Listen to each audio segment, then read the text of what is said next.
In a Roman Senate, the air thrums with tension. Mobs spill into the streets, shouting at patricians. A general returns from war, claiming the elites are conspiring against him. He threatens the city, and no law can stop him. Fast forward 2,000 years, and the scene is uncomfortably familiar. Rally crowds roar, social media spreads claims of fraud, and institutions tremble under a populist surge. The playbook is the same. The Republic is vulnerable. History is repeating itself, and the question remains, will anyone notice before it is too late? Chapter 1.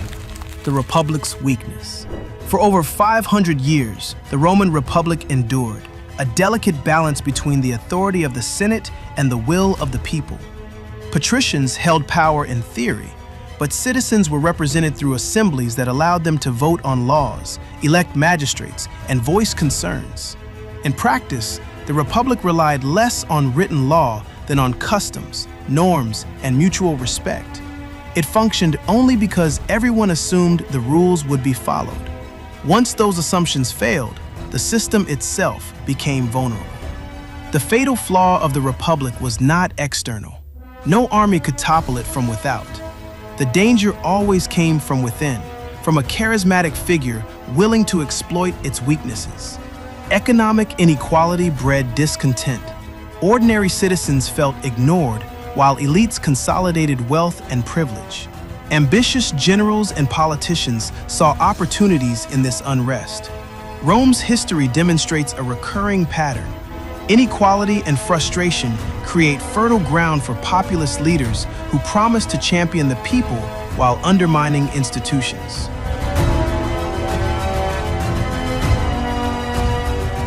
Consider the Senate. It wielded immense formal authority, yet its power was constrained by tradition. Decisions were expected to follow precedent and respect the Republic's unwritten rules. When norms were broken, enforcement was weak or non-existent. A determined individual with popular support and control over military forces could bend or bypass these constraints entirely. This structural vulnerability was Rome's Achilles heel, and it would be exploited repeatedly. Fast forward 2 millennia. Modern republics, including America, share similar vulnerabilities. Constitutions codify law and procedure, but they cannot compel adherence to norms or prevent leaders from bending rules to consolidate personal power. Political polarization, social media amplification, and widening inequality have created openings that did not exist in earlier eras. The Senate may survive, the courts may function, but if ambition finds a path, the system can unravel from the inside. History is clear. Republics do not die from foreign invasion. They crumble when individuals weaponize the very structures meant to uphold them. Rome teaches the first lesson of the playbook. Identify the weaknesses that no one is willing to confront, exploit them subtly, and the Republic begins its slow, almost imperceptible descent toward autocracy.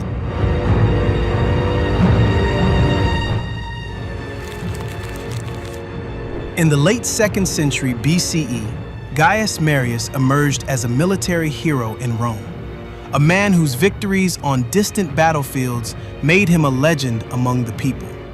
Soldiers cheered his name, citizens lauded his courage, and yet the Senate viewed him with suspicion.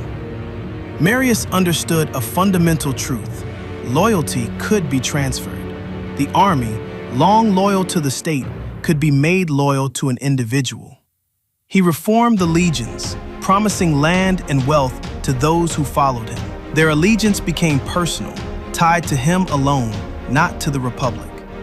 This was the genius of the populist general. By securing devotion from the masses and the military simultaneously, Marius bypassed traditional checks on power. He repeatedly ran for consul, defying custom, and attacked the Senate as a corrupt elite that ignored the needs of ordinary Romans. Popularis versus optimates, the people against the aristocrats, became not just a political divide, but a weapon. The general framed himself as the champion of justice, as the defender of the people, all while systematically dismantling the norms that kept the republic in balance. 2 millennia later, a strikingly similar strategy unfolds in modern America. Political leaders who claim persecution, who position themselves as outsiders fighting corrupt elites, exploit the same dynamic. Loyalty is transferred from institutions to personalities, from the system to the leader. In Rome, the army followed Marius not because of Rome's laws, but because of his promises. In the present, mass media and social networks serve as the modern legions, broadcasting the narrative that the system is rigged, that elites are conspiring, and that one person alone stands between chaos and salvation. The populist general's tactic is deceptively simple. Claim persecution. Portray established institutions as corrupt and self-serving. Promise the people empowerment, restoration, and justice. Meanwhile, consolidate power behind the scenes. Attack rivals openly or subtly, using legal, political, and social mechanisms to weaken them. In Rome, Marius's reforms created a military loyal only to him. Today, a media-savvy leader can achieve a similar effect with devoted followers, rallying millions who see themselves as participants in a personal crusade against a rigged system. The lesson is clear. The first step in undermining a republic is creating a devoted base that feels empowered, persecuted, and justified. Once loyalty shifts from institutions to an individual, checks and balances lose their force. Norms are ignored, precedents are broken, and the stage is set for the next phase, crossing the point of no return. The populist general is not an anomaly. He is a manifestation of structural weakness, a signal that the republic is vulnerable and that history, if ignored, is doomed to repeat itself. Chapter 3. Crossing the Rubicon. Julius Caesar, the archetype of the ambitious general, understood both the power of perception and the fragility of the republic. His conquests in Gaul had made him legendary. The Senate watched with growing unease as his influence over the army and the people expanded. Rome demanded that he disband his legions and return as a private citizen. But Caesar faced a choice: submit to the Senate's authority or assert his power and risk civil war. On January 10, 49 BCE, he crossed the Rubicon River with his army, declaring, "The die is cast." By this act, Caesar transformed a political dispute into a decisive, irreversible action that would reshape Rome forever. Crossing the Rubicon was not a chaotic or impulsive act. Caesar carefully framed it as a defensive measure. He portrayed himself as the victim of corrupt elites, threatened by a Senate unwilling to honor the people's will. By presenting aggression as protection, a coup as salvation, he maintained the appearance of legitimacy. The Roman people saw their champion standing against injustice while the system quietly crumbled from within. Military loyalty had shifted, norms were ignored, and the Senate, bound by custom rather than enforceable law, could do nothing to stop the process. The modern parallel is striking. On January 6, 2021, the United States witnessed a symbolic Rubicon moment. A political leader framed electoral defeat as theft, portrayed institutions as corrupt, and mobilized millions to challenge established processes. The rhetoric mirrored Caesar's: persecution by elites, fighting for the people, defending a system under threat. Social media became the legions, loyal and vocal, amplifying the message and generating a sense of urgency. Norms that had long governed political transitions were questioned, tested, and, in some instances, disregarded entirely. Strongmen, whether in Rome or today, understand that the moment of irreversible action is both a tactical and psychological tool. By claiming the moral high ground while breaking rules, they bind their followers' loyalty even more tightly. The public believes the leader is acting in defense of the republic, the nation, or the people. Meanwhile, the foundations of governance quietly erode, leaving power concentrated in the hands of one individual. The lesson is unambiguous. Aggression can be framed as defense. Expansion of personal authority can masquerade as restoration. Crossing the Rubicon is never about immediate conquest alone. It is about establishing the precedent that one individual can override centuries of norms, that loyalty can be shifted, and that a republic's most important safeguard, its belief in itself, can be weaponized. History shows that once the die is cast, the momentum of ambition becomes nearly unstoppable, leaving institutions struggling to survive against forces they were never designed to resist. Chapter 4: The Illusion of Restoration. After decades of civil war, Octavian emerged as Rome's ultimate survivor. Known to history as Augustus, he mastered the delicate art of consolidating absolute power while maintaining the illusion of republican restoration. Rome had seen generals and politicians wield extraordinary influence before, but Augustus understood that survival required subtlety. He did not declare himself dictator or king.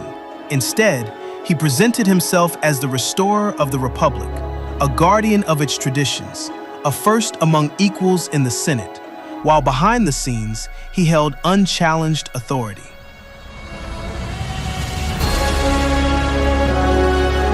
Augustus's genius was in the optics.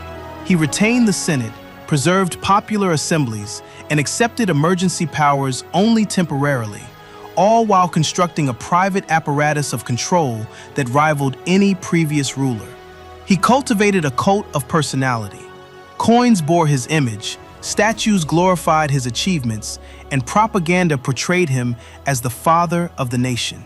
To the Roman people, he appeared to respect the old order, yet the republic's mechanisms were hollowed out. He had achieved what Caesar could not: permanence. Modern parallels are evident. In today's America, leaders who consolidate power often cloak their actions in restoration rhetoric. They claim to defend democracy while subtly weakening institutions, use the legal system to punish rivals, and place loyalists in key positions. Court packing, politicized investigations, and strategic use of executive authority serve a similar function to Augustus's controlled Senate, preserving the appearance of legitimacy while centralizing actual power. The principle is the same. People willingly accept authority when it is presented as restoration rather than usurpation. The illusion of restoration is a powerful tool because it reframes the narrative. Supporters believe that every move strengthens the republic or the nation. Opponents, meanwhile, are accused of obstructing progress or undermining tradition. Augustus demonstrated that consolidating power need not involve overt conquest. It can be achieved through persuasion, symbolism, and selective enforcement of norms. Today, social media and mass communication amplify this effect. Carefully crafted messages, repeated constantly, create a perception of inevitability, and inevitability breeds consent. Ultimately, Augustus's approach shows that the end of a republic is not always marked by violence or dramatic overthrow. It can arrive quietly through a combination of charisma, careful management of appearances, and strategic manipulation of institutions. The public sees only the restoration, never the erosion, until the moment comes when change is irreversible. The lesson for modern societies is chilling. Institutions can be hollowed out not only by force, but by the subtler art of convincing people that power is being returned to them, when in reality, it is being concentrated in the hands of one individual.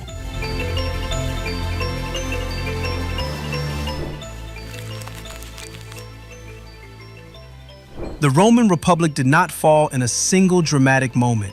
It did not end with Caesar's assassination or the chaos of civil war. Its demise was a quiet, almost imperceptible process, culminating when Augustus assumed power and institutionalized autocracy while calling it restoration. By maintaining the appearance of the Senate and the assemblies, by framing his rule as temporary emergency authority, he ensured that the people, and even the elite, gradually accepted a system where one man held all real power. Rome learned that a republic does not die from invasion or rebellion. It dies when people stop believing in its resilience.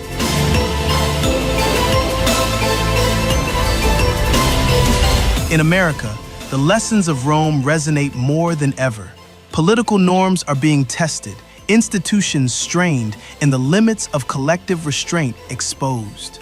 Populist leaders use media, rhetoric, and perception management to consolidate influence while presenting themselves as defenders of the people. They frame aggression as protection, power grabs as restoration, and personal loyalty as civic virtue. The Capitol riot of January 6, 2021 was a symbolic Rubicon moment. Millions were convinced the system was under attack, while the mechanisms designed to prevent abuse proved fragile under coordinated, ideologically motivated pressure. The illusion of legitimacy is critical. Augustus succeeded because he allowed the Senate to appear functional while concentrating authority.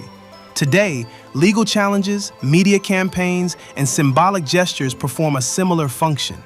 A leader can pack courts, influence investigations, or manipulate electoral procedures while claiming fidelity to democratic norms. The public sees restoration, stability, and protection, but the foundations of governance quietly weaken. The process is incremental, often invisible, until reversal becomes impossible. Republics, by design, rely on the participation and vigilance of their citizens. Rome's collapse demonstrates that laws and institutions alone cannot defend freedom. Public belief in those structures is the ultimate safeguard. When perception shifts, when loyalty moves from institutions to individuals, the system becomes vulnerable. The danger is not in a single figure, but in the structural weakness exposed by charismatic leaders who understand how to exploit the republic's dependence on norms, not enforceable rules. Whether America survives this historical pattern depends not on one leader, but on collective awareness and action. Republics do not defend themselves, people do. The Roman playbook remains a warning. Economic inequality, political polarization, and charismatic leadership are catalysts, but the ultimate arbiter is society's commitment to its institutions.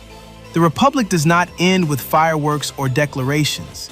It ends with quiet acquiescence, gradual erosion, and the slow acceptance of concentrated power as normal. Recognizing the pattern is the first and perhaps only defense.